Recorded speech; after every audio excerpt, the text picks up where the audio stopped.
Hey, everybody. Hello. Welcome.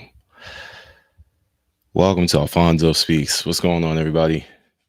It is time for the stream that I've been looking forward to. This is the 4th anniversary of the Waukesha parade attack at the hands of our favorite person to hate, Daryl Brooks. And this year I wanted to try to do something special in observance of the parade attack. Before we get started, if you guys haven't done so already, subscribe, like the video, do whatever, all that good stuff. But let's get into it, man. Let's have some, well, I wouldn't say some fun, but let's have a good stream here today. So before we get started watching any videos, I do want to show you guys this page right here. So this is the Jackson Sparks Foundation. As you guys know, Jackson Sparks, the little boy who lost his life in this parade attack at the hands of Daryl Brooks. His parents set up a foundation in his name, the Jackson Sparks Foundation. So it's to perpetuate the kindness and love that was shown to the Sparks family during their darkest moments. We want to continue that mission of love, kindness, and faith by granting baseball dreams to children in need right when they need it the most. And of course, little Jackson right here. So Jackson was a huge baseball fan, baseball player. He was also a huge wrestling fan, which I thought was really cool because that was also me. That is also me. I'm a huge wrestling fan, so I immediately connected to him in that aspect, but also because I have a son myself. I have a 6-year-old son at home, and so I immediately just connected to Jackson Sparks, to this story specifically. Um, Everything that he went through, everything his brother went through, everything his parents went through. And so there's a lot of information here, a lot of information. I will put a link in the chat, hopefully I can, to this donation page here. Hopefully it allows me to do so. It looks like it does. Yes. So that is the link. I had also put my Cash App down here in case you guys wanted to donate that way. And of course, I'd be showing like, hey, this is where the money went. But yeah, so this is the donation page here. You can donate with PayPal or a credit card, or you can send them a check to this PO box down here. It's completely up to you. But let's show them some love today. Every little bit helps. Every little bit counts. So, um, I'll be making my own donation as well. But you guys donate what you can, donate what you can afford to donate to the Jackson Sparks Foundation. Of course, let's be clear, I'm not an employee of the Jackson Sparks Foundation. I'm not associated with the Jackson Sparks Foundation.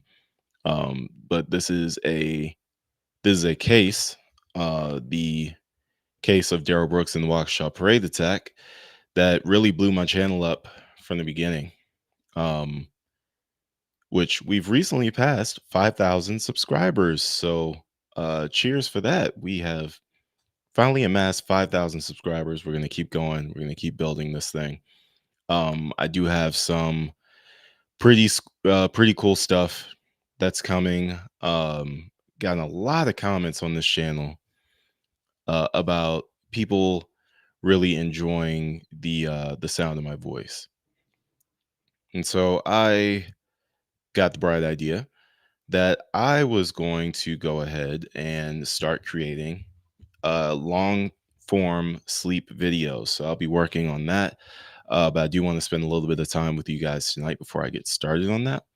But that's something I'm really excited about. 432 hertz, um, soft spoken guided videos to help people fall asleep. That's going to be pretty awesome as we go forward into making that happen. Um, but yes, we did have a update on Daryl Brooks' appeal. If you guys haven't seen that video, um, yeah, um, came out a couple of days ago.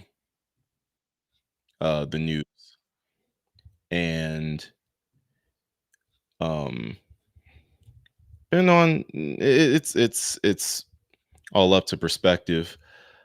Um, what you guys think about this news? Um, I'll let you watch the video. Some people are glad because it seems like we're getting closer and closer to never hearing the name Daryl Brooks again until his time to leave this earth.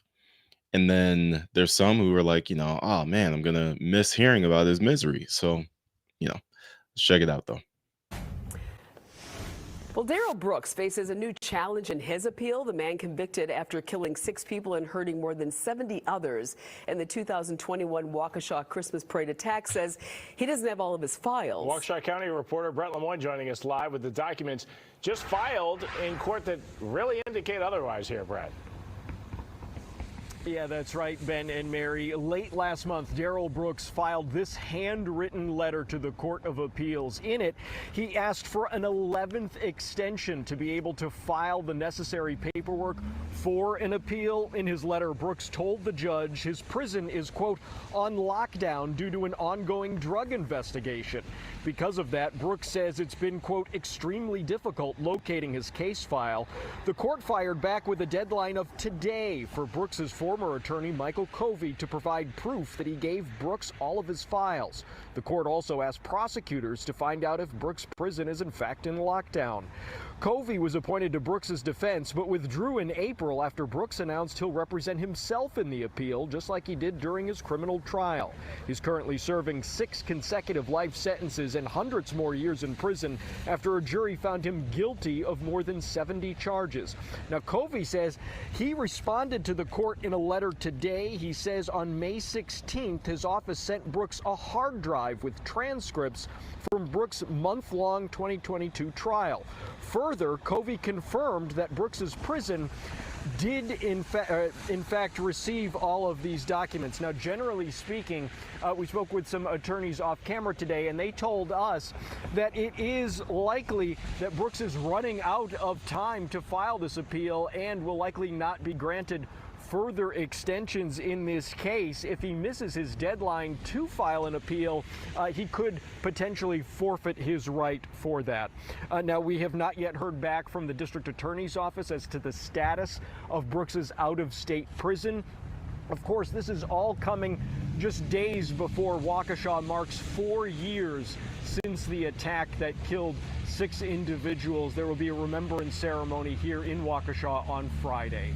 Reporting live in Waukesha, Brett Lemoyne, Fox 6 News. When you say the status of the out-of-state prison, you mean if it's on lockdown or not, whether that's real or made up? That's correct. Yeah, Ben, we don't know if there is any truth to that. I haven't been able to find any indications online that his out-of-state prison is on lockdown. There was some mention of a lockdown last year, but of course that's been months and months.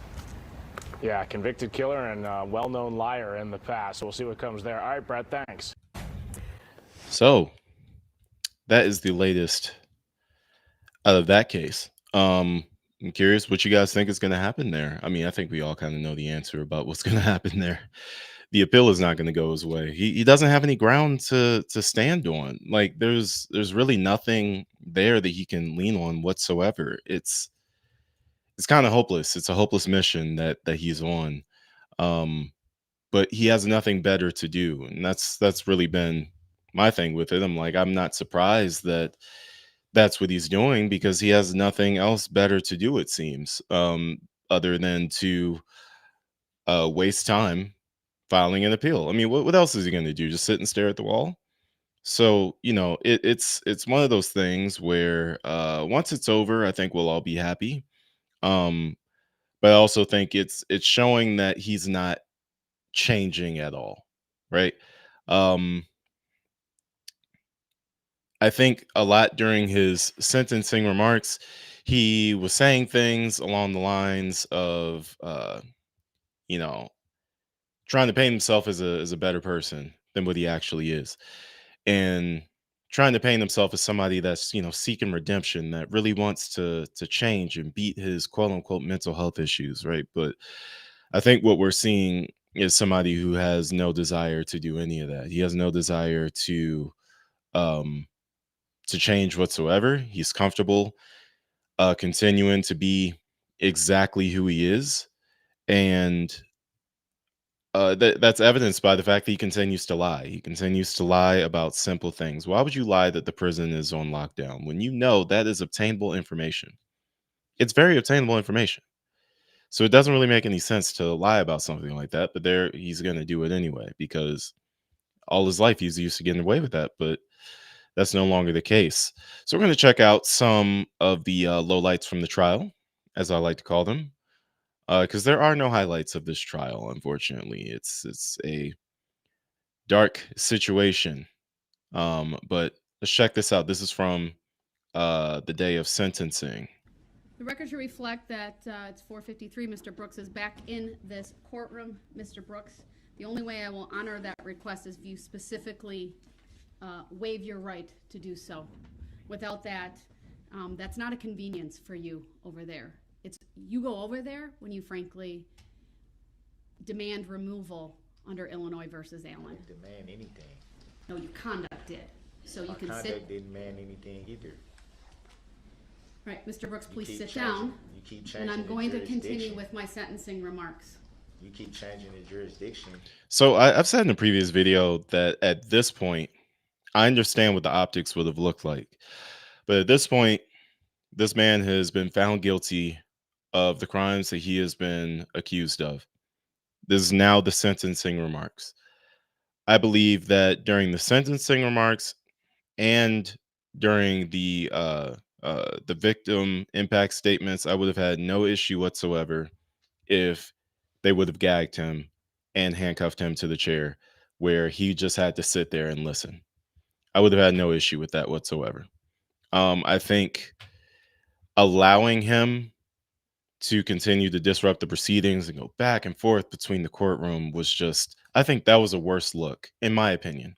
It's just my opinion. Now, we've had discussions about this uh, in the comment sections, everybody, where we've talked about, yeah, you might not want to gag a black man in a room full of white people, but come on now, come on now, like let's just be fair and say, I think that it's okay. I think I really think we would have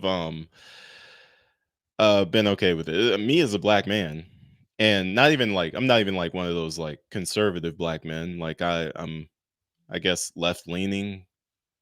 I don't know. I consider myself just a person, but if I had to pick a political affiliation, which I hate to do, I wouldn't be one of those that's like anywhere near MAGA or anything like that.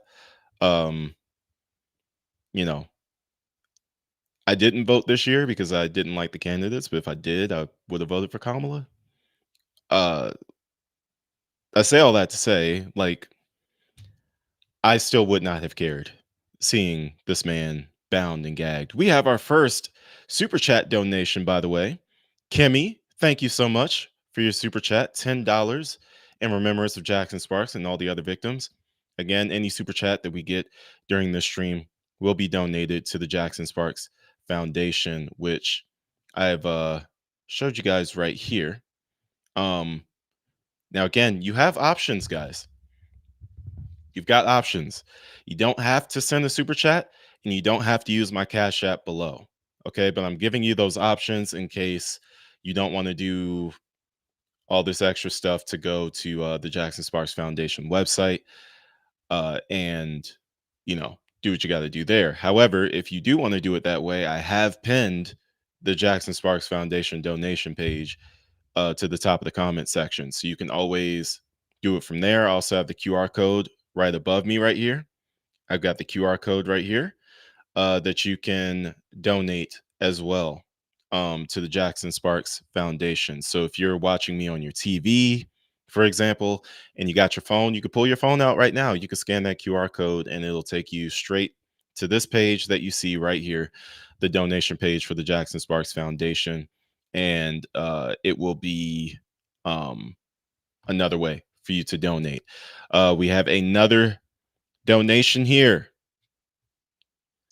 Talmiz, thank you, brother. This has been one of my most consistent viewers of my channel, and no surprise here, a donation. Really appreciate it. $10 donation to the Jackson Sparks Foundation. So far, we have raised $20 so far, ladies and gentlemen. $20. We have raised $20 for the Jackson Sparks Foundation. We have raised $20. I wish there is a way I could put this on screen.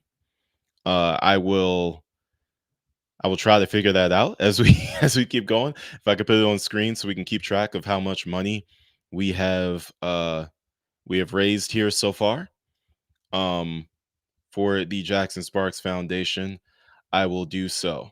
In the meantime, let's get back to watching this part of the sentencing remarks where Daryl is being disruptive once again. Shocker. Jurisdiction, it's a subject matter jurisdiction that has yet to be proven on the record. In Mr. that court Brooks? and in this one. Please sit down. I would like to go back to the other court. It's not a courtesy to you. If you'd like to specifically waive your right to be physically present, then I will entertain that. Otherwise, you need to sit down. I never waived the right to not be present. That's because you forfeited your right to be present by conduct. You're now back in this courtroom. Your Honor, I did what you asked me to do. You never once pledged to me, sir, that you would not interrupt. And you're demonstrating by being here that you continue to interrupt. Man, I ain't trying to hear all that, because at the end of the day, I did what you asked me to do. You told the bailiff to tell me. Mr. Brooks, this is not a debate. You told the bailiff to tell me that I had to write. It's not a debate. You asked to come over here, and I honored that, well, and I brought you back. exercised my right 3 times. I shouldn't have had to do it 3 times. None of those opportunities that you wrote to me said, I pledge to not interrupt. I never had to do that before. You've never required that before. That is actually not true, sir. You've never required that before. Every single time that I've been brought over there, after some time, sometimes very short, sometimes an extended period of time. You are just simply trying to delay the inevitable. Please sit down. I don't care about the inevitable. It was already written from day one what was going to happen. It doesn't make me lose any sleep about that. Do you guys also laugh at that part where he's like, sometimes for a long time, sometimes for an extended period of time? Like, does that make you guys laugh, or does it just tick you guys off? Like, you guys got to let me know what that does. I'm actually gonna switch these. Let's see. I think this will look better if we keep the amount of money on top.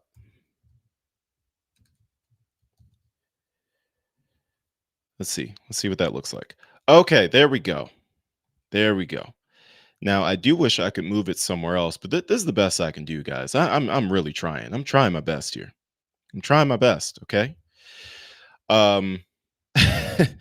This is how much we have raised so far. We've raised $20. Again, ladies and gentlemen, every single dollar that is raised on this specific stream is going straight to the Jackson Sparks Foundation. You can donate in a bunch of different ways. I have pinned the Jackson Sparks Foundation donation page link to the top of the comment section. Okay, it's the second pinned comment. I'm going to unpin that one. Okay, so now it's the only pinned comment.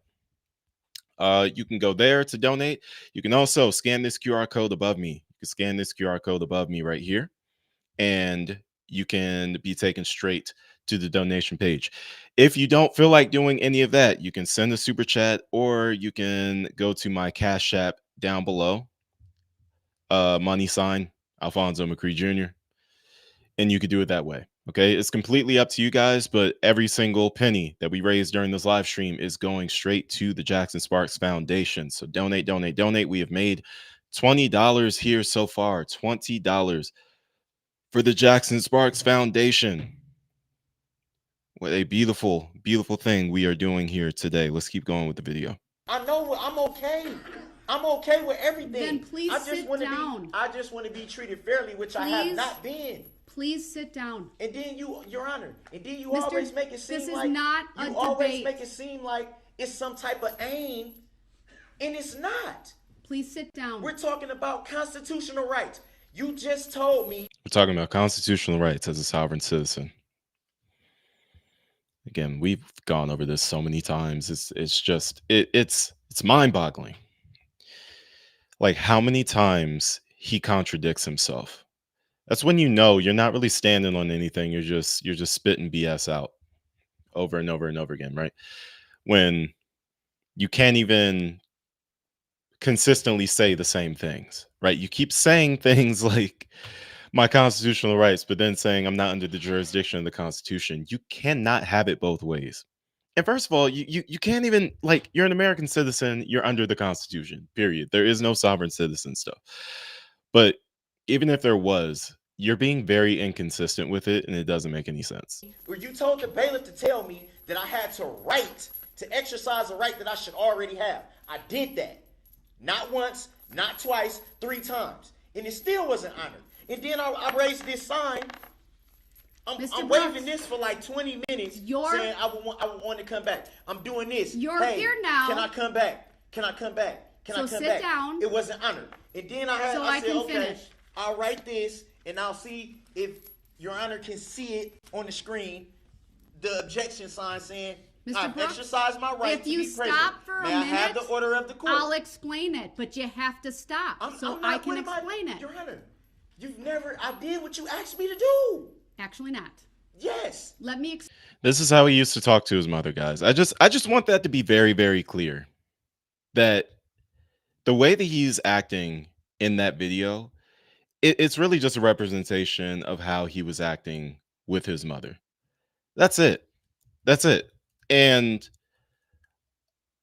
you know, again, he kept thinking that he was going to get away with it because he got away with everything with his mother. He got away with everything with Dawn.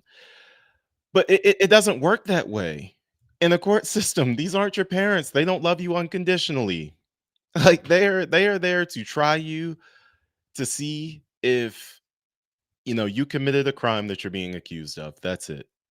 And then if you're found guilty, they're there to sentence you. They're not there to hold your hand. All this extra stuff. It's just stupid. I want to take a look at this because I do want to put a lot of the focus on the victims themselves. This is a special report that came out. They interviewed the family of Jackson Sparks. I want to hear from them. I feel like we hear a lot from Darrell Brooks. We hear a lot of nonsense, right, coming from his mouth. Let's hear from some of the victims themselves, because that's what this is truly about. The trial is over. The verdict read, the sentence handed down, and the first Waukesha Christmas parade since the attack is now in the rearview mirror. But the healing and reflection continues. The Sparks family, Sherry, Aaron, and Tucker, sitting down with me to do just that, reflect and heal. You know, this is the second Christmas he's not with us.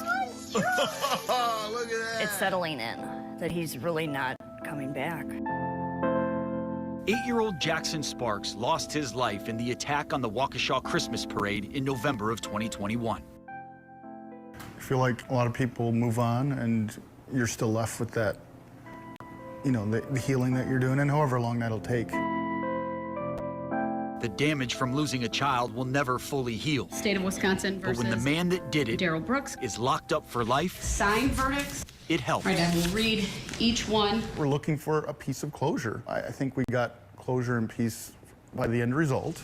Guilty. When I heard the first guilty, then I knew right away he's not going to see the light of day again. And that was a huge weight lifted off our shoulders. 1 life sentence for Virginia. Sorensen. 1 life sentence for Leanna. 1 life sentence for Tamara. But then obviously she kept listing them, and it was very emotional when she listed Jackson's charge off. And 1 life sentence for Jackson Sparks. It was vindication. Stop talking. It was a bizarre and frustrating 3.5-week trial. The convicted killer represented himself, lashed out. I don't care what you believe. Was removed from the courtroom. Remove me then. And rambled on for hours. That's common sense, Your Honor. Why did there even need to be a jury view? Look for remorse, apology, empathy, and I don't know if he's capable of that, and I don't want to try to figure him out. I feel like we're done with that chapter, and we get to move on, and he gets to go to prison forever. That is 762. Sentenced to 6 life sentences and over 1,000 years of prison time and supervision. It was the maximum penalty under the Wisconsin law, and we're happy with that, and it was well deserved. For Maura Gilchrist. Justin Every single name of every single victim. Aiden Lofgren. Killed and injured was read by the judge. 17.5 years for Tucker Sparks. Along with the amount of time that the attacker will serve for each one. And I think it gave a lot of people peace. People want to hear that. People want that vindication, and I know we did. That alone is healing. Then we heard the screams. More than 40 victims read impact statements. You are a monster. Their chance to personally address the attacker. It hurts to breathe sometimes. None more powerful than Sherry's. Then I found Jackson's shoe. The mother of 2 young boys run over in the parade, one severely injured, one never coming back. I will never, ever forget. I wanted him to see what he did. We showed a picture of Tucker in the road, and we showed a picture of Jackson in the ICU. I wanted him to see what the damage he did. It was very liberating. The damage he did will never fully go away, but this family is healing and they are strong. If anything we get out of it is just hug your kids, hug your loved ones. You never know. Don't take anything for granted. Don't take anything for granted because, life is, you never know. You truly see life through a new set of eyes after going through some of this. You appreciate every little thing. Yeah. And how is this for amazing? After the sentencing, on the very last night, the judge of the trial, Judge Jennifer Doro, asked for a police escort home for safety. Guess who protected her and followed her home? Jackson, the Waukesha County K-9 deputy named after Jackson Spark and his handler. It wasn't planned at all. It was just how it naturally happened. It seems right, though. Yes, And it you know, absolutely it's does. one of those things, they had the trial, the anniversary, and then the next parade all back to back to back. That's got to have been a lot for them to process in a short amount of time. And going into the holiday season, obviously a very emotional time of year, no matter what, especially on the heels of a loss like they're going through. Yeah, so I think a lot of what they just said, definitely,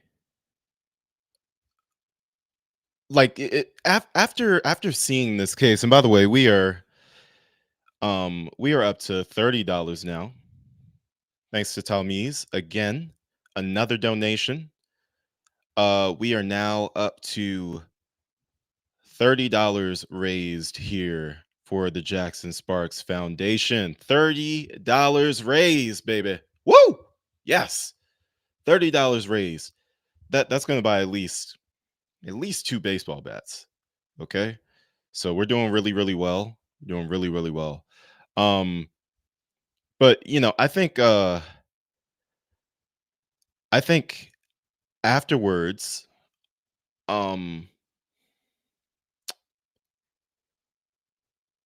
after this incident happened, and I was reading about Jackson Sparks and things like that, like it definitely changed my approach that I have with my son. I'm super mindful of how I am with him. I spent a lot of like his first few years trying to figure out what being a dad even looked like. Like, what am I doing? You know what I mean? Like, because we're all like, even as we get To adults. I think the best thing that I've heard is like my aunt said, when you turn like 20 or 21, you become a brand new adult. So you're like kind of like a child all over again. And when I had my son, I was 25. And I in that case I was just a 4 or 5 year adult. Like I'm still kind of learning. And when that happened, I didn't exactly know how to be fully present with my son. I didn't really know of course I was active. I'm married, had my kids with my wife. So of course, I'm active. That's never been an issue, but it's always been the question like how like and when Jackson passed away in this incident, it was a bit of a wake up call for me as well with like just, hey man, figure this thing out. Like don't take these early years for granted. And then, it's really changed the way that I approach him. And I still have my struggles sometimes. I mean, I have an autistic kid, and a lot of times he could be a lot. He could be overstimulating, he could be overwhelming, but we try to push through anyway, and I try to make sure I'm spending quality time with him and making memories with him and stuff. Like it's very tough. It's very tough, but it's also a challenge that I welcome and one that I hope that I'm passing with flying colors, because you never know when something like this can happen. Like I just think about Jackson's parents and I wonder how many times maybe they yelled at him about something and they just wish they could have that moment back. Like, what how do you handle that? How do you handle that when something like this happens? I really don't know. And it's just one of the things that I think about often. Uh so again, on the topic of Jackson, this is a good time to remind you guys why we're all here today. Jackson Sparks Foundation. I have no affiliation with Jackson Sparks or his family.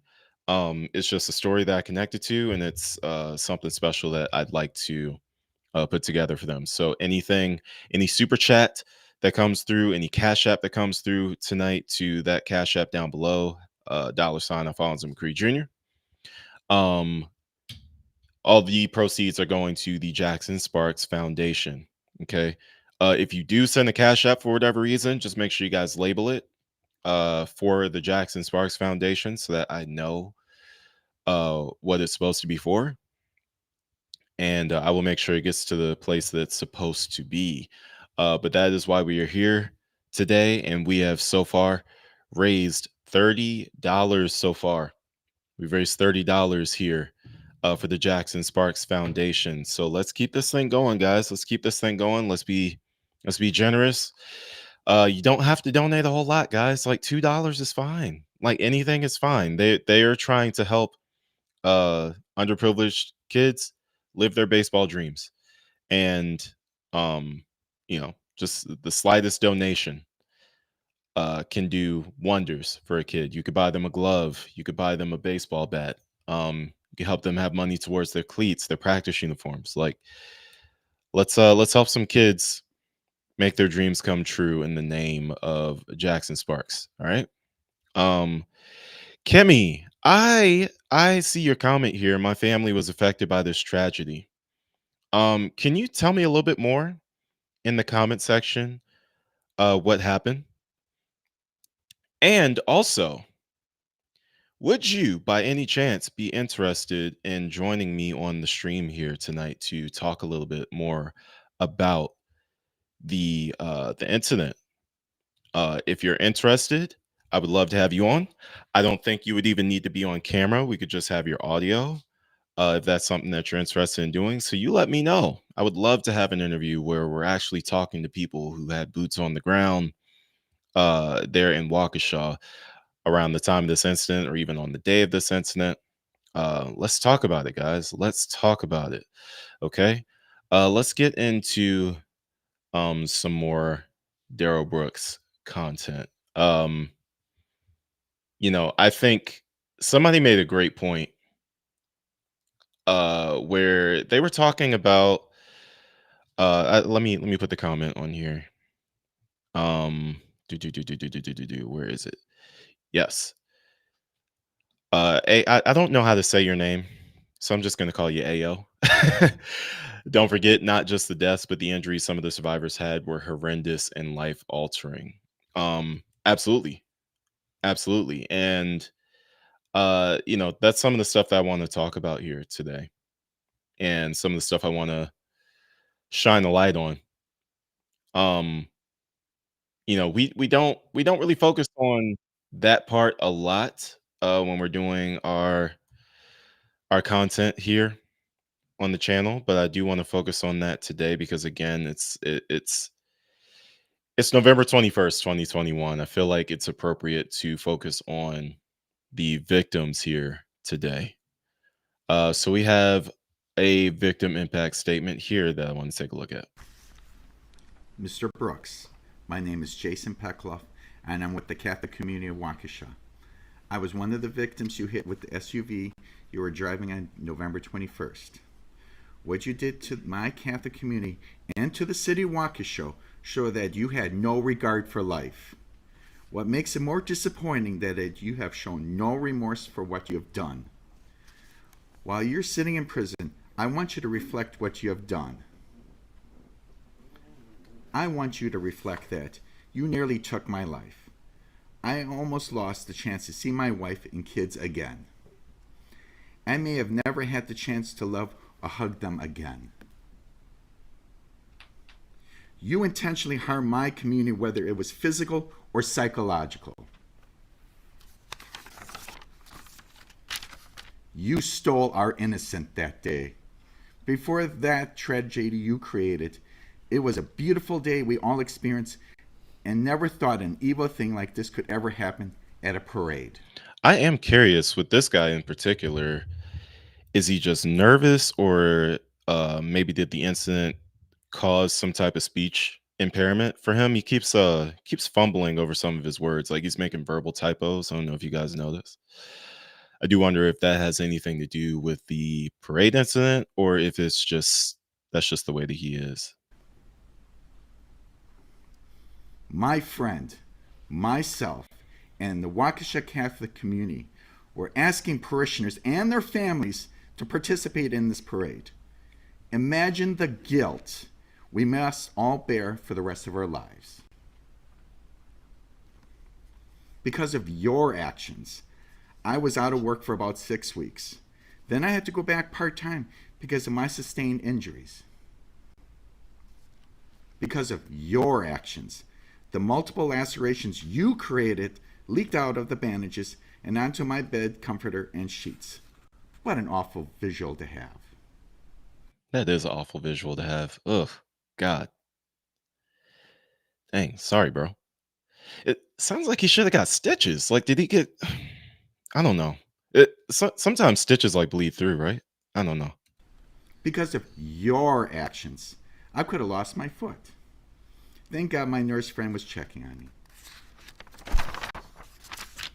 Lord. Because of your actions, my wife cannot get the images out of her mind of what you have done. You have forever scarred her. Because of your actions, my wife had to hand over my children to our community friends to check on my lifeless body. Because of your actions, my children, 4 and 6 at the time, had to go with a grieving friend to find her own child that was in lockdown. It took a while for them to be reunited. Because of your actions, my children are scared to death when they had to cross the same street you drove down. That PTSD is real, y'all. PTSD is real. They were bawling and begging me not to cross the street. Because of your actions, I need to reassure my children that it is safe at parades. Not sure they ever feel 100% safe. Because of your actions, not all people in our community are ready to go back to the parades. Again, you stole that innocence from them. That's a lot deeper than people realize, man. Like, this was a community event that was specifically created to bring the entire community together in a joyous occasion where everybody, like, it's probably something everybody looks forward to every single year. It's something so simple, too. Just a Christmas parade. Just a Christmas parade where you're just tossing out candy and you got a Santa Claus probably, and everybody's happy and stuff. Like, you can't even go to that anymore without like looking over your shoulder like you're in Iraq. And that's what somebody compared it to. They were like, it looked like a war zone, like just bodies everywhere, chaos everywhere, screaming everywhere, stuff knocked over, trash everywhere, probably because like he's just running over everything, anything and everything, right? It's not supposed to be like that. That's not what a parade is supposed to be like. I think we know that, right? Like it's never supposed to be like that. And yet it was. And it's because of one person. One person did this. One person. Insane. Insane. One person. And it's like we think about it, right? And when it comes to like a bunch of other like conspiracy theories and stuff, like of what the government may or may not have done, like you're thinking like, okay, this entity caused this chaos in these situations. Like people talk about 9/11 a lot, right? Like they're like, yeah, I think the government did it. Like an entity caused this chaos. Or the other story that we have been told is that a terrorist group called Al Qaeda did it, right? And like, but we're still like a group of people planned and did this thing.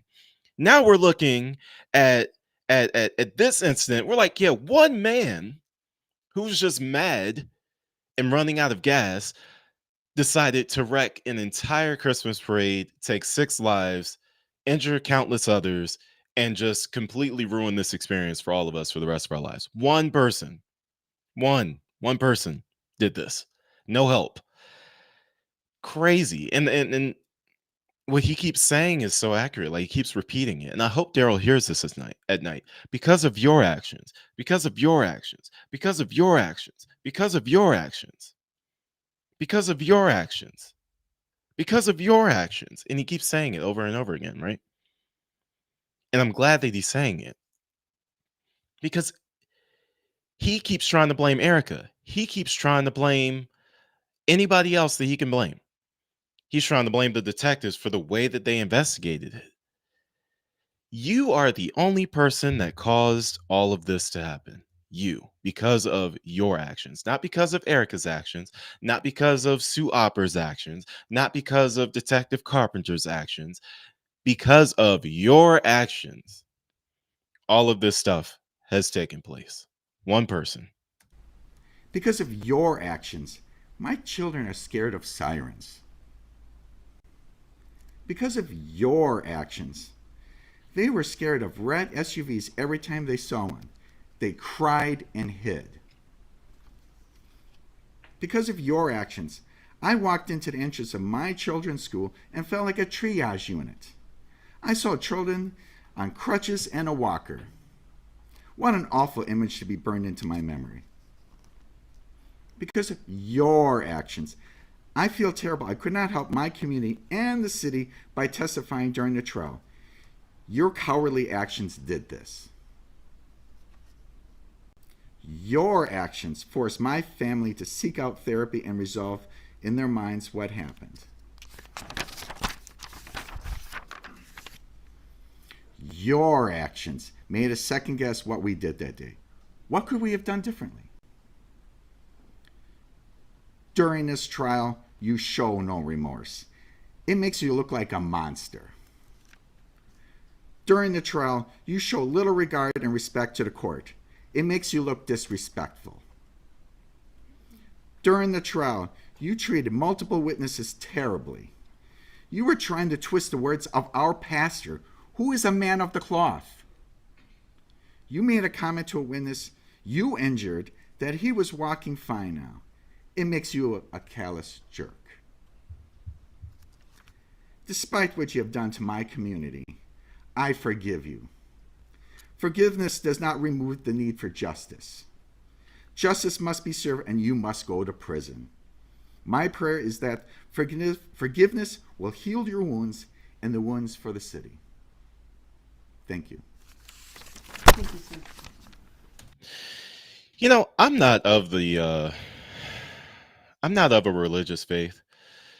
And I say that to say I don't believe that forgiveness is completely necessary at all times. I think sometimes, you know, I don't think you need to forgive in order to not wish ill will on somebody. I think the two things can be independent of one another. That's just me. That's a obviously a larger discussion, but that's just me. This is one of the guys, one of the impact statements that I really felt the worst about. I really felt because you could hear the regret in his voice during this victim impact statement. He's one of the sons that lost his mother in this attack, and he's in the video. Well, he's in the sentencing remarks talking about how he regrets that he wasn't as nice to his mom as he should have been. He wasn't always the best son. And that's tough, man, because like it's a reminder, guys. It's a reminder that we don't live forever. Like there are people who really act as if they're going to live forever, and they have all the time in the world to make things right and to I guess to I don't know what the word is I'm trying to say, but they live as if, they just have all the time in the world to make amends with people, to spend time with people. And realistically, you don't. You don't. Um Even if somebody, even if you have a relationship with someone and they do live until they're old, right? And you're like, yeah, they're gonna live for a long time. I have plenty of time to spend with them and to tell them how I feel about them. Even though they're alive, you never know what state they're in, right? Like you have a lot of people who deal with parents who end up developing dementia, and like they'll have a regret of, oh, I didn't tell them that I love them enough or thank them enough for raising me the way that they did or taking care of me the way that they did. It's not just about life and death, it's about like state of mind, it's about state of being. You got a lot of people that are like, oh yeah, I'm gonna do this or do that when I retire. Why are you waiting until you retire? Why not do it right now? Why not go do that bucket list item today? You guys know I try to go to Green Bay to Lambeau Field all the time, and it's because it was on my bucket list. It was something I always wanted to do. Now I've been 4 times. But I'll never once have to say, "Oh man, I wish I would have gone to Lambeau Field." No, I think I'm Lambeau Fielded out for for right now. I've gone so many times. I think me and my buddy we're gonna start doing some road games instead in some warmer weather. But and we love going to Lambeau. We truly love going to Lambeau, and it's one of those things that when you have a bucket list item, like go do it, man. Stop waiting. Stop waiting. Stop all this. I'm gonna do it when this happens and when that happens. No, just go do it. Go do it. Value the people in your life. Value the experiences that you have. Value if your body is in one piece. Value that because you never know. All it takes is a split second for you to be paralyzed or something, and then all of a sudden, oh no, I can't go climb Mount Everest because I'm in a wheelchair. I'll never get the opportunity. You don't want to live with regrets like that. Make the most of every day. But let's take a listen to his victim impact statement. And if you could just tell me, go ahead. Yeah, for the record, Your Honor, that was the son of victim 2. B. If I could first thank the court, you, Your Honor, and your staff for getting us here today. I don't know how you did. You kept this under 4 weeks, and this is all going to be wrapped up, before the first anniversary, and that means a lot. So I thank you for that. And if I could thank everybody at the prosecution table, our real-life Avengers, I mean, you guys did everything you could for us, and I'm forever grateful. Thank you. And I couldn't not thank Jen Dunn and her staff. I mean, she took all of us, supported us, made us into a family, and without them, I don't think I could have gotten through this trial. And Mr. Brooks, I hope as I read my statement, you continue to roll your eyes. I hope you continue to laugh and just show how bored and unmoved you are by all of this, because I think that's important. It's important for the world to see that evil can be a tangible, living, breathing thing. I think it's important for the world to see what human rot looks like. And to all the survivors, every time he puts his hand on that empty cavity where his heart should be, I hope you all smile, and I hope you take solace in the fact that today is our day. Today is for us. Today is so we can take our handful of dirt, throw it on his grave, and move on. Because that's what we all need, and that's what we deserve. My name is Chris Owen, and I am the plaintiff. I'm here on behalf of another plaintiff, my mother, Leanna Joy Owen. Lee Owen was a mother, a grandmother, a best friend, an apartment manager, and a dancing granny. The reason none of the witnesses saw her in this courtroom is because she was executed by a child-killing sex offender. And we are both injured parties. My whole family is an injured party.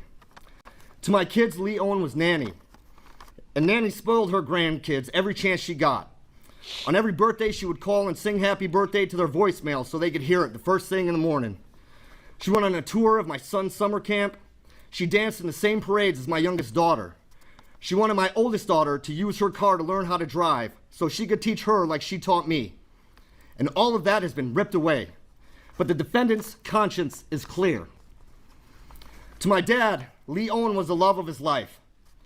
They met when she was 16, and he taught her how to drive. From that point on, they stayed in each other's lives. And even though they divorced, she was still his best friend.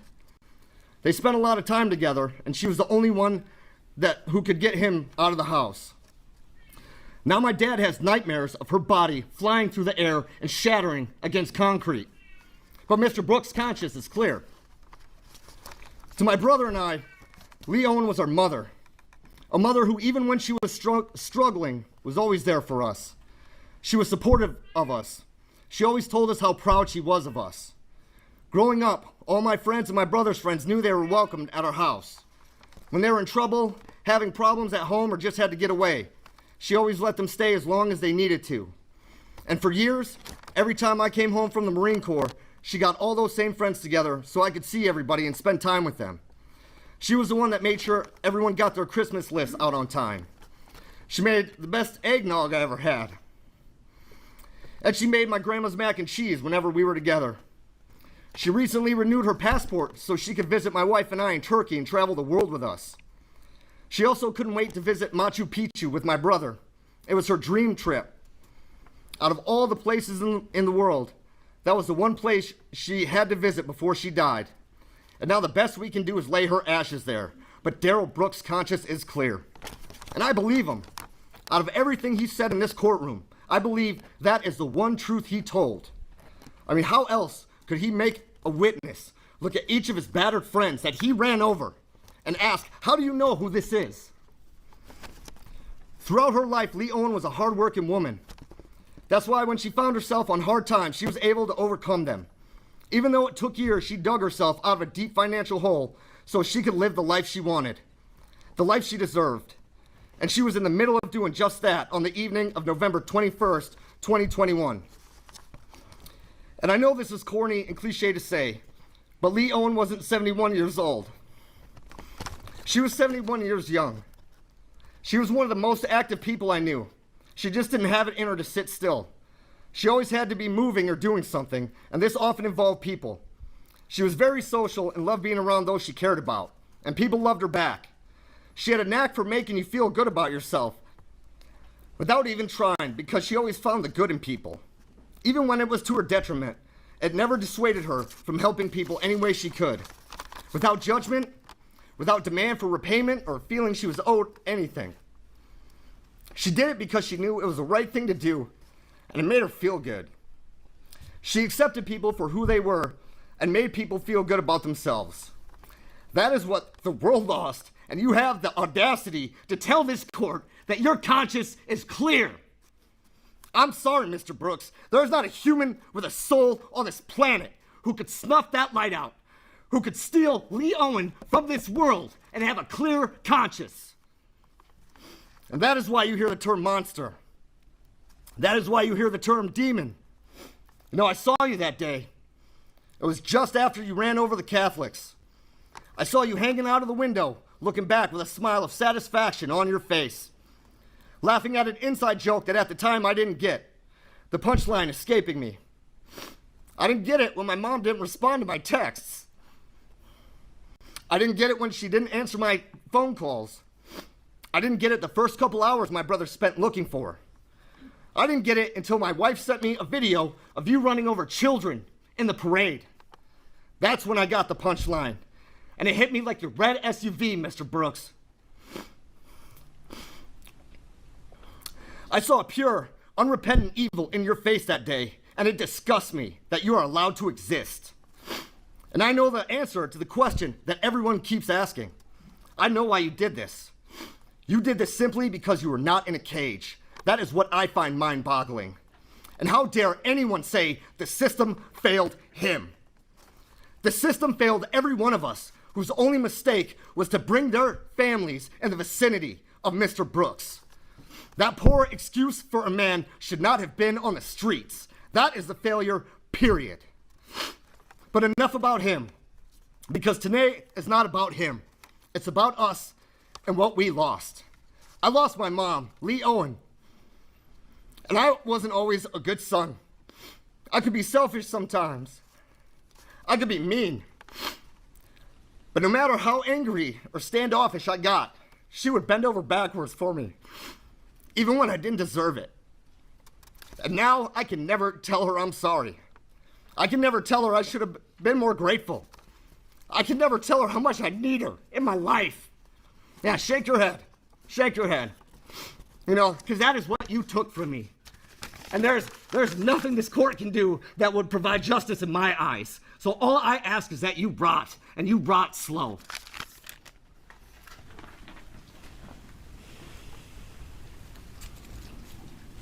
So I think he had the best one, to be honest. I think he had the absolute best. Because Lord have mercy. That boy read him to rights. Like, oh, Lord. Goodness gracious. Let's take a moment to once again tell you guys why we're all here. Of course, it's November 21 of 2025, 4 years ago to this day.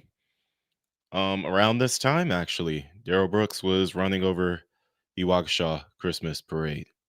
Okay. And one of the individuals who did not make it out alive from that attack was young Jackson Sparks.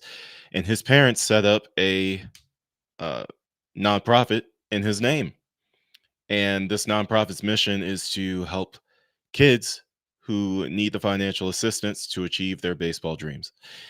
And you guys can donate either through super chats through this video, or you can donate through the website itself. I have given the website link in the comment section. It's pinned to the very top. You also have this QR code that's right above me. And if you'd like, you can actually go ahead and scan that with your phone. If you're watching on your TV or your laptop or something, you can scan that with your phone and it'll take you straight to this donation page. Oops. Right here. It'll take you to this donation page right here, and you can leave a donation for Jackson Sparks. Okay, let's turn tragedy into triumph if we can, guys. We have already on this stream raised $30. We have raised $30 for the Jackson Sparks Foundation so far. Let's get that number up, guys. Let's get that number up. Again, you guys can donate like $2, $3. It doesn't matter. I'm not asking for anything large, just asking for anything that you guys can afford to give to the Jackson Sparks Foundation here today on the anniversary of this attack. Again, this is a very, very frustrating trial. To see him there rolling his eyes, He's doing that because he's uncomfortable, and the only thing that he can do when he's uncomfortable is be a complete nuisance. That's who he is. Of course he's disrespectful, but I don't think his mindset was I'm going to disrespect these victims. His mindset was I'm going to act like this doesn't bother me because I'm uncomfortable. And that's the only way that he could think of doing it. And so, I've seen a lot of discussion surrounding, oh man, how can somebody like this, even do what he did, and then um you know roll his eyes at the victims and make all these faces. Well, it's because he doesn't want them to know that what they're saying is getting to him.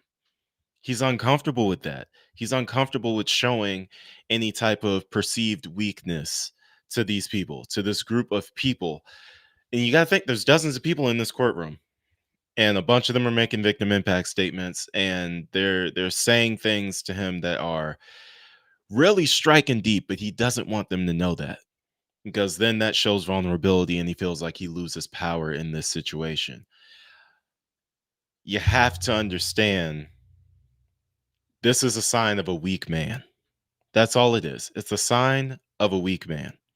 This is what weak men do. Whether you guys want to believe it or not, weak men are the ones who can't show emotion. Weak men are the ones who are not emotionally intelligent. It's okay to cry. It's okay to be sad. It's okay to be frustrated. It's okay to feel things, guys. Okay? It's okay. It's okay to do that. And again, we are dealing with a man here who he sees that as a form of weakness because he doesn't know how to deal with his emotions in a healthy way. So instead, he just lashes out. Let's check out a little bit of the sentencing remarks from Darrell Brooks.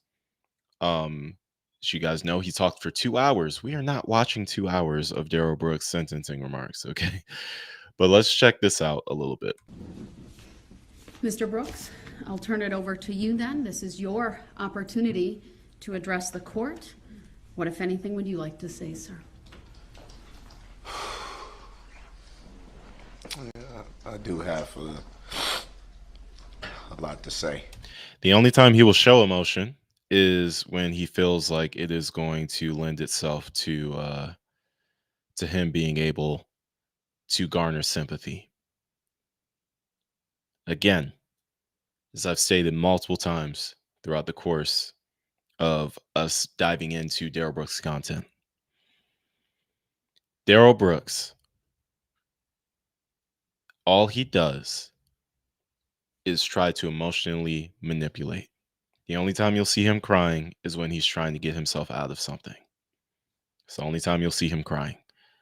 Other than that, he's not crying about anything because he's not in touch with his emotions. He doesn't even know what that looks like, what that feels like. He doesn't feel any sympathy for these victims. He doesn't feel any remorse about what he's done. He's a narcissist. He has no human feeling about causing harm to people. It's all about Darrell. It's always about Darrell. I'm gonna like to stand up if I may. Go ahead.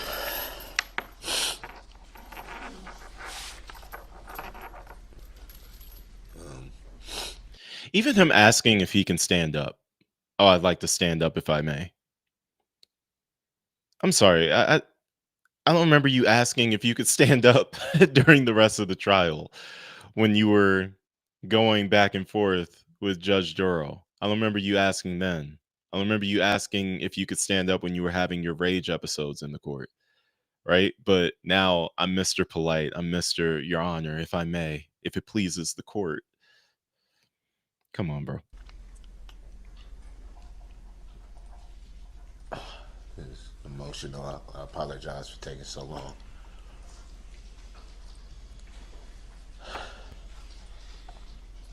I want to start first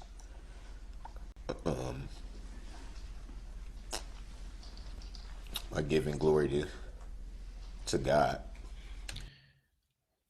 Again, no offense to any Christian out there. What are you giving glory to God for in this situation? What are you giving glory to God for in this situation? For putting you away for 1,000 years? Like, I just find it very odd that he start. I just find it very odd and stupid that he starts his speech with that. Like, what are you talking about? I want to give glory to God. What are you praising God for in this situation? I just want to know.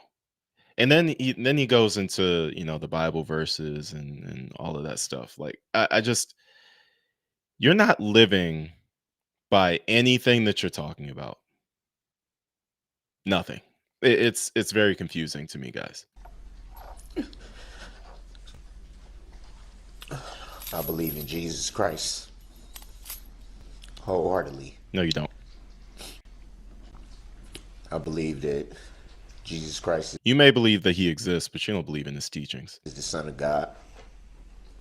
I believe that he was sent here by the Father to die for all of our sins. Everybody. Mm-hmm. Everybody in this courtroom today. Everyone walking this planet. Mostly for those of us who will believe. I believe that he was crucified on the cross at Calvary. And he shed his blood on that cross. Mm-hmm. And he died. And he was buried. And that he rose again after 3 days to glory. I can't watch this, guys. I tried, but I can't. I just can't, man. I can't with the no. We're not doing this today. Not with him. Not with him. Today's not about him. You know what I want? You know what I want? Because again, this is about the families that were affected. I'm not gonna keep doing this where we keep listening to what Daryl has to say. Let's focus on the families, guys. Let's focus on the families. That's my bad. That's my bad. This is the press conference after he was found guilty, sentenced, and taken away. And getting us to this day. It's been a difficult day. I know that this will give us healing. This is another step forward in this process. We've been resilient all the way through. One of the things that I've said so much throughout this is that we're stronger than him, and it's been proven today. It's just another step forward in the process. So I want to thank Sue, Zach, Leslie, all those guys for their hard work, Jen and her staff, and especially those first responders. It's just been brought up. They are the ones that especially kept me here, gave us a second chance, and they've kept our community strong. I do wonder, and I don't know if anybody knows, like how many of the victims were actually like closer to death than we think, but they pulled through. Because really, all we hear a lot about is the ones that did pass away and the ones that were injured. But how many of those, like, how many people like really pulled through? Like they had to fight for their life, but they pulled through. I don't know specifically what all of it. There's so many freaking victims, man. Like it's hard to know everybody's story. So I am curious about that. If anybody knows. So yeah, Waukesha strong. As Marshall said, he touched on it. Keep those blue lights on tonight. Thank you, everybody.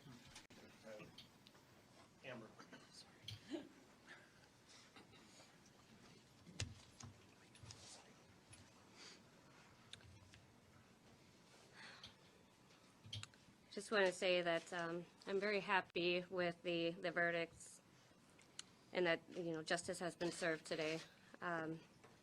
I would just like to thank everybody, the first responders, the DA and the judge,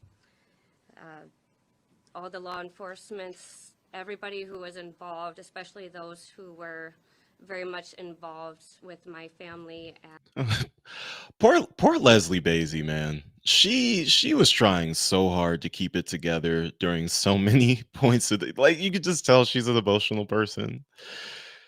She is fighting for her life back there, trying not to cry, man. And she was doing it a lot in the courtroom too. And when you saw like the heavier portions of the trial of like evidence, victim impact statements, stuff like that. Like oh my gosh, bro, she was fighting so hard trying to keep everything together. And she somehow did it, but oh man, I feel so bad for her. Like, look at her right now. Look at that face. Look at that face. She's trying to think happy thoughts right now. She is. She's closing her eyes. She's taking herself somewhere else so that she doesn't just start bawling out crying behind these people that are speaking, man. because she is 2 seconds away. 2 seconds away, I'm telling you. And the support system that we have had, it's been amazing to see how wonderful this community has been to pull together for all of those who were hurt that night. With that, we'll take a few questions. Those available for questions will be Chief Thompson and District Attorney Sue Opper. So I'll start right here, TMJ4. Who would you like to direct your question to? Sue, come on up. Okay, thank you. Chief. We just want to know, how are you and your team feeling right now about this opportunity? Well, it's obviously quite satisfying that Mr. Brooks has been found guilty and held accountable for his actions. As many of these victims have said, this is a joyous day for that reason. It's also the point where we hope everyone can move on from. The support that we've gotten as this case wore on day after day was tremendous, and we're very relieved. I guess that's the best word, is relief.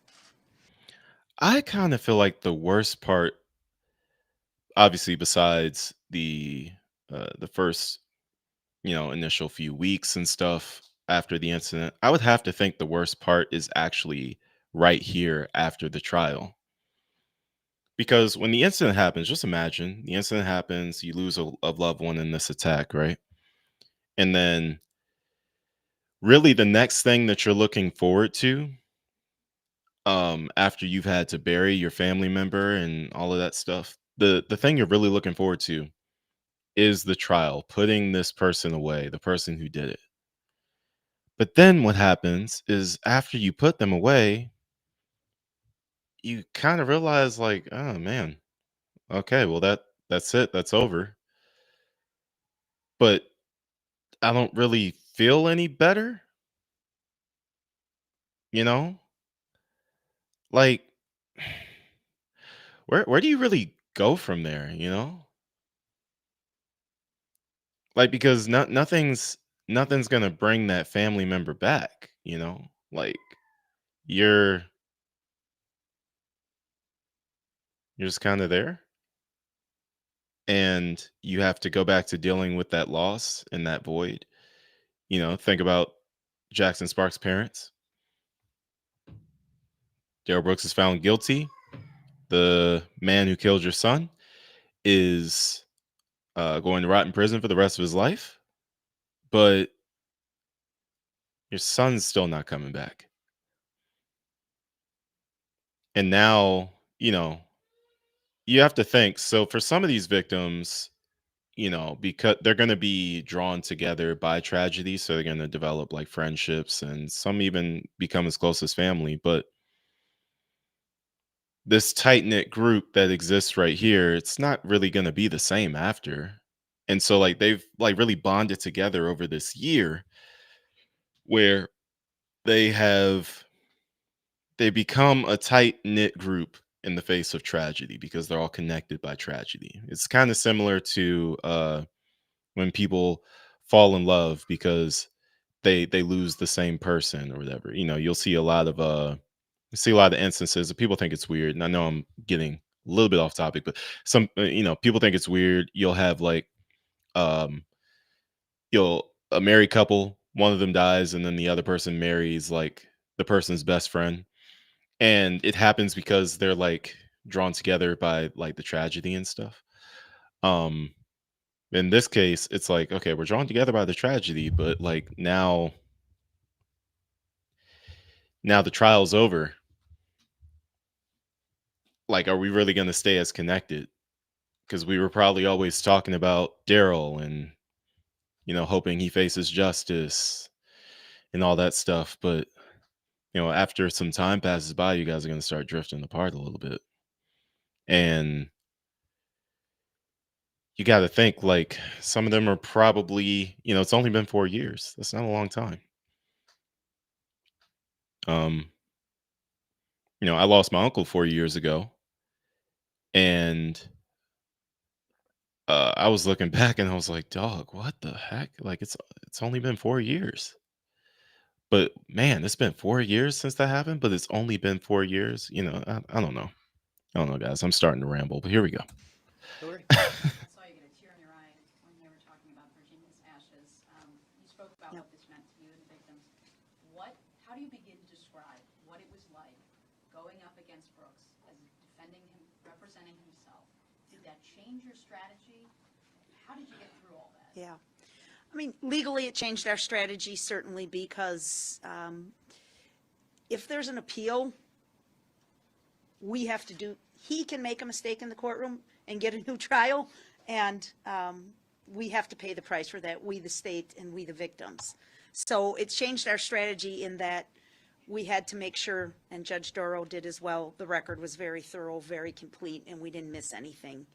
But as far as handling the actual court proceedings, we felt very, very offended by his behavior, his disrespect of the court, the decorum, the families, his insulting the judge, his challenging the judge. That's not the way our system is designed. That was intentional on his part. We truly believe that. He did everything he can except claim that the dog ate his homework. And he tried to turn this into his story. Let's talk about Mr. Brooks and his family. And we just kept redirecting it back to the real focus here is our families, our victims, our community, and his responsibility for this destruction. 100%. 58. What was the most challenging part, and how did you keep your patience through all of it? Again, it wasn't a difficult case factually, and I don't mean to sound, overly confident in that, but this case was unique because the activity was videotaped, right? And so, whereas most cases we have to rely on eyewitness accounts or other ways to prove the case, we had videograph evidence of his behavior all up and down that crime scene and throughout the neighborhood. So that way, it wasn't difficult. Again, the difficulty. Oh, we got another super chat to add to the pot, guys.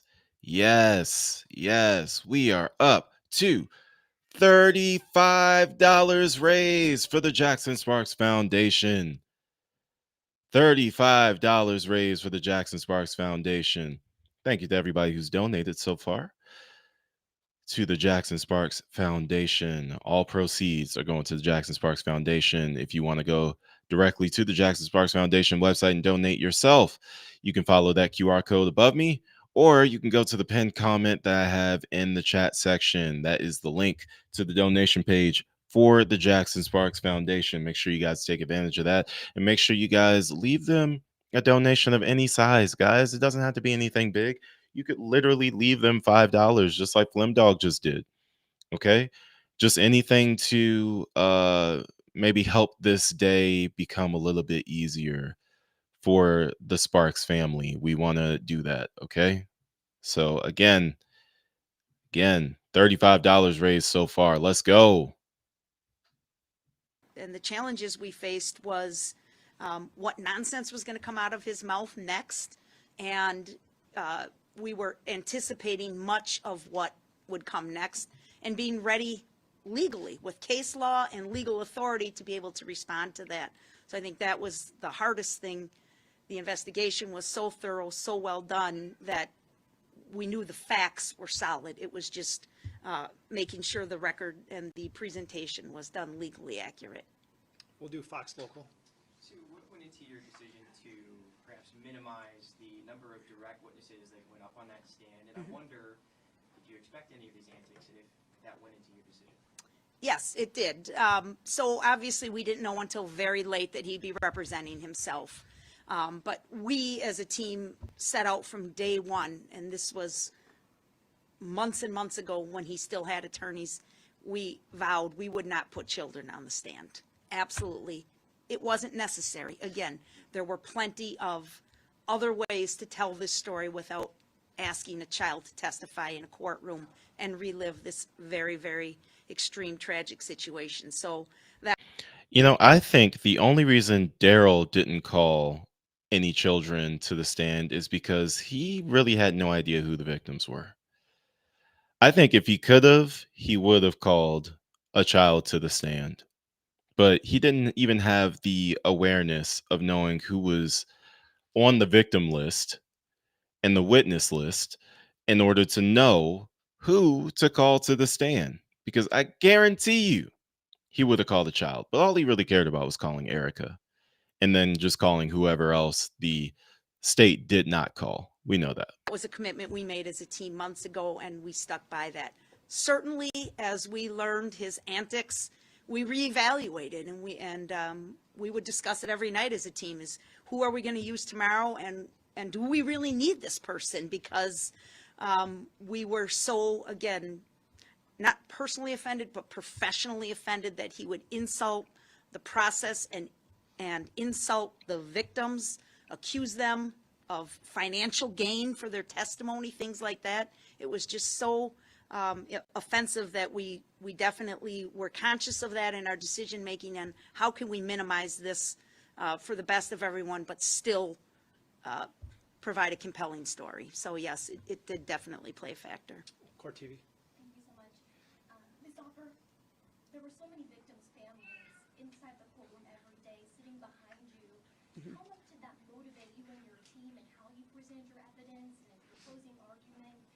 You mentioned them, and have you been able to speak to any of them that aren't here that maybe said something to you afterwards? Yes, the motivation we received from those families was tremendous, and we knew, again, from the point when Mr. Brooks chose to represent himself, this was going to be a marathon. We talked about that many times as a team, that we just need to keep moving forward every day, whatever that looked like. But what motivated us was these families that are behind me, a lot of them, and we thought of those mothers and fathers sitting in hospital rooms with their children and the ongoing care that they're still physically healing from and certainly emotionally healing from. And that motivated us tremendously. But you couldn't meet a nicer group of people. I mean, that's the thing, is I'm not surprised, having lived in Waukesha for 35 years, that they're good people here. And they would ask us, how are you doing? Do you guys need anything? Which was really phenomenal. They were a tremendous group of people to work for, and it was our honor to represent them and be a voice for them in the court. Yesterday, it seemed you threw Darrell Brooks a little bit of a lifeline when it came to presenting his closing argument. It seemed that the judge was going to kind of forfeit his right to do that. What made you go that route to allow him and then just object to what he was saying? That was strategic for the appeal, to be very blunt. I wasn't throwing a lifeline to Mr. Brooks. I really had no interest in hearing what he had to say. We got another super chat. Dana Hughes has donated to the Jackson Sparks Foundation, which brings our total to $45 for the Jackson Sparks Foundation. Yes. Wonderful. Thank you so much, Dana Hughes. Ladies and gentlemen, can we get to 50? Can we get to 50? Can we get $5 more for the Jackson Sparks Foundation? Can we get to $50, ladies and gentlemen? We are $5 away. $5 away from a $50 donation to the Jackson Sparks Foundation. That is a big deal. That is a huge deal. I will consider that a huge success. $5, ladies and gentlemen. $5, ladies and gentlemen. $5. That's all we're looking for. $5. ladies and gentlemen. If you want to send more, that's fine. But $5, ladies and gentlemen. 5. That's all we're looking for to bring our total up to $50. We are at $45 for the Jackson Sparks Foundation, which again can be found here. This is the donation page for the Jackson Sparks Foundation.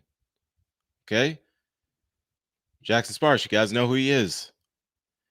8-year-old boy who tragically lost his life in this Waukesha parade attack at the hands of the monster known as Darrell Brooks.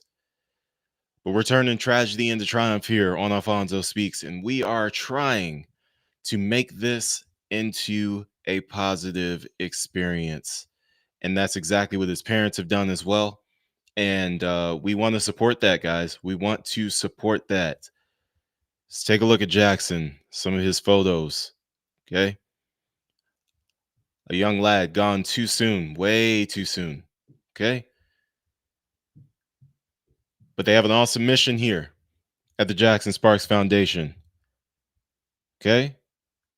Want to continue the mission of love, kindness, and faith by granting baseball dreams to children in need right when they need it the most. Okay. So if you guys love baseball, this is a great, great opportunity for you guys to do something special for some kids who also love baseball. Okay. Jackson Sparks Foundation. Again, if you don't want to do it through Super Chat, that is okay. You can scan that QR code above me right there. If you're not watching on your phone, scan that QR code right there. Or you can go to the pinned comment that I have in the chat section. And you can click on that link. It's the same link that's in the QR code. It's the same page that I'm showing you right here. And you can donate. Okay. So we need $5 more, guys. $5 more to get to a $50 donation. $5 more. Can we get there, guys? Can we get to $50? Because I heard all of his lies and stories so far. So that was just trying to do what was legally required at the moment. And I frankly wasn't sure it was going to work because he was so difficult with Judge Doro. But in the end, it did work. He got to blurt out what he wanted to blurt, and then the judge struck that from the record, and we were able to move on. So I was glad that that was the result, but we talked about it at the prosecution table and came up with that idea of let's offer this, again, just to protect the record for the appeal. Jim. Knowing what you knew going into this with Brooks representing himself, what caught you by surprise when he presented? Again, his absolute. All right, Talmiz, good night, brother. Good night. Talmiz always joining us from Israel. Like that's a huge time difference over here in the New York time zone. Thank you so much for your super chats today. $20 alone, just from Talmiz. $20 alone. We are so close, guys. $5 away. Don't forget, we are $5 away from a $50 donation potentially. This will be the last video that I'm going to watch here for this stream. I have some other content that I've got to start working on and developing for you guys. So this will be the last video that we watch here tonight. We're at $45, guys. We're at 45. Disrespect and dishonor to the victims, the community, and the court process. I'll do Brian from the Freeman, and then 2 more for, we'll do CVS, and then, where are you from? WBR. Okay, those are the last 3, so go Brian, you got one? There has been some discussion since the verdict was announced that perhaps a decision to represent himself is grounds for appeal. Are you concerned at all about that? Well, Mr. Brooks has a right to an appeal. Every defendant does. And I fully expect him to take advantage of his rights as a convicted defendant in this case. I am very confident in the record that Judge Doro made and his decision to represent himself. Yes. Go ahead. Hi, I'm Roxanne with CBS News. What do you think about the length of time that the jury took to deliberate? Short, long, were you surprised? We were not. We talked about it last night, and frankly, I know a lot of you were here too. We were all, by the time we got to that 8 o'clock mark, we were exhausted. And when they said they wanted to go home and rest, we were thankful, quite frankly, because we all felt the same way. It's such an emotionally draining day. And to get through all that and the nonstop banter from Mr. Brooks, it's taxing. You all witnessed it yourself. So we were grateful. We thought they gave it good thought because they went out around 6:30. Their dinner was there immediately, right? So jurors are human beings. They get a nice meal. They got a little time to talk, and then they decided, let's rest. Let's sleep on it. Always a good option for decision making for anybody, right? Get a good night's sleep on it, and come back the next day. And then, they worked again for about another hour this morning, and with the quality of the investigation in this case, we think the verdict was fair. The timing was spot on. WR, go ahead. There's a lot of people who are here today, of course, but a lot of people who are also at the parade on the day of the parade who aren't here. In closing, what do you want to say to them at the end of this process? Well, I hope some of you caught the flavor of that. You cannot imagine until you saw some of those videos how horrific it would have been to stand there and watch that. Especially when your children, and some of these witnesses testified to that, they couldn't find their children, right? And that's not just people who were struck. That there was many citizens who could not find their own child for a period of time. So just unbelievable. But once the car went through and everybody had that initial, the way the citizens of this community punched in. There's no other word for it. The nurses, the doctors, the EMTs, the paramedics, anybody who knew anything about how to apply a Band-Aid walked into that street and treated those people. So that was another source of strength for us, right? Is if they could do that, we can get through this. Thank you. As we move on to the next phases of the judicial process, I'm sure that people will be readily available to provide comment as we get into, we have a court hearing on Monday at 1 o'clock, I believe, for scheduling. And I think then we're going to go into the sentencing phase, and we'll know more about that. People here behind me will make themselves available for you, I'm pretty much sure, as this goes on. But as Okay, so this was after the verdict. Okay, not after the sentencing, but after the verdict. Still. Yeah. I don't know what I'm talking about. Anyway. All right, guys. Well, that's going to be it for tonight. I appreciate you guys watching. Anybody who was watching. Next time, if you're watching, can you say something? You guys are creepy, man. Just sitting there, just watching, not saying nothing, just staring. I have no idea who you are. No idea what you guys are doing, where you guys are from, who you guys are with. Just have no idea about anything, man. You just like, what is going on here? What is going on here? Okay, guys. Real talk, I do have to go. And it's because I have to make some more content for you guys. Okay. We got some Sarah Boone stuff coming up because that's been doing well lately. So I'm going to continue doing the Sarah Boone stuff. I am relatively new to the Sarah Boone stuff. So, if you guys are familiar with it, cool. If you guys want to revisit it, awesome. Because I'm going to be revisiting it. Okay.